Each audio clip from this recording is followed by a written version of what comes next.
If you've been paying attention to Sony's announcements in the lead up to E3, you'll know two things. One is that Days Gone now has a release date for February 22nd, 2019. And secondly, that Tetris is coming to PlayStation VR! Woohoo! But I want to talk about the former and what this means for the game. Also, I fucking called it! Play the damn clip! I think we should most definitely expect reveals from third-party studios, as well as short trailers for Days Gone and Dreams, both of which will get a release window. I think Days Gone will be early 2019, probably around February sometime. Damn, I'm good. Anyway, what does this mean for the game? Well, for one thing, it means we are most definitely not getting any more of Days Gone for E3. This was it. We won't see it again until maybe Paris Games Week at the earliest. However, this signals to me that Sony has had a change of heart about the status of this game. This game closed the E3 2016 showcase, and now it's not even at the show. An immediate reaction to that observation could be, well, yeah, but they did just have a whole month of coverage from Game Informer, so there's no need to have it at E3.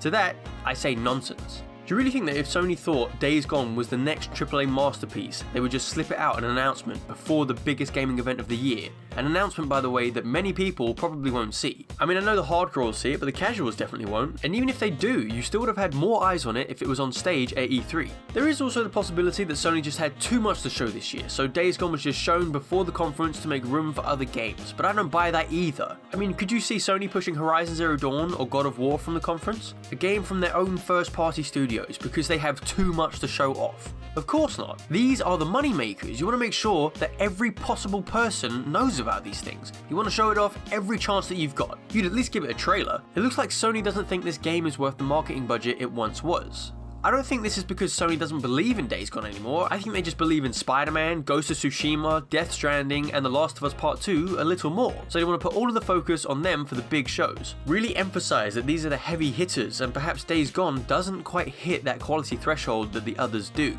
I want to be absolutely clear though. This does not mean that the game will be bad. Not at all. After seeing all of the Game Informer coverage, I am really looking forward to this game, and the trailer that accompanied the release date announcement was damn good. It might be the best trailer for the game yet, and that includes the lengthy demos that we've been given. In 1 minute and 40 seconds, I now understand what kind of story I can look forward to. I now know that you are constantly in danger, you are being hunted. The developers have told us this before, but seeing it in a well cut together trailer with a clear message of the world comes for you, now it has impact, now it sticks. I even feel like the game has a tone now. Before, it seemed like it was aiming to be a serious story featuring the undead, but now I see danger, anxiety, anticipation. I see a constant hunt. This game now looks cooler than it ever did. So to whoever edited that trailer, well done, you did a fucking good job. I bet you even talked a few people off the fence as well.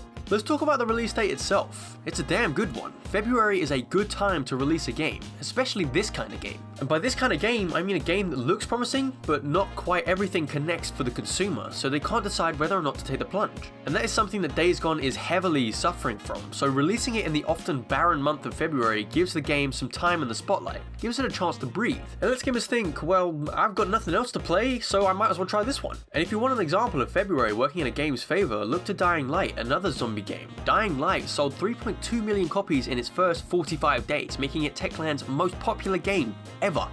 I am fairly confident that Dying Light would not have sold nearly as well if it was released in the fall.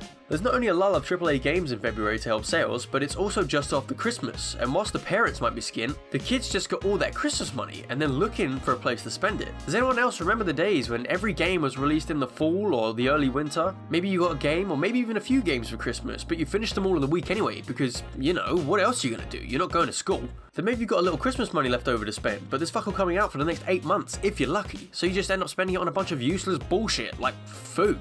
Now I know not everyone is fortunate enough to have been in that situation, but it's at least got to apply to some people, so I hope it helps to illustrate my point. February is a damn good time to release Days Gone, or any game that people might be a little bit trepidatious of for that matter. And remember, all this doesn't mean that Days Gone is going to be a bad game. It looks like a solid game, so if you're undecided, do a bit of research on it. You might even change your mind. Heck, if you've got a problem with it, let the developers know. Maybe they can fix it. Help them make the game better. Help them hit that threshold. That about wraps it up, guys. Thanks for watching, and I'll see you in the next one.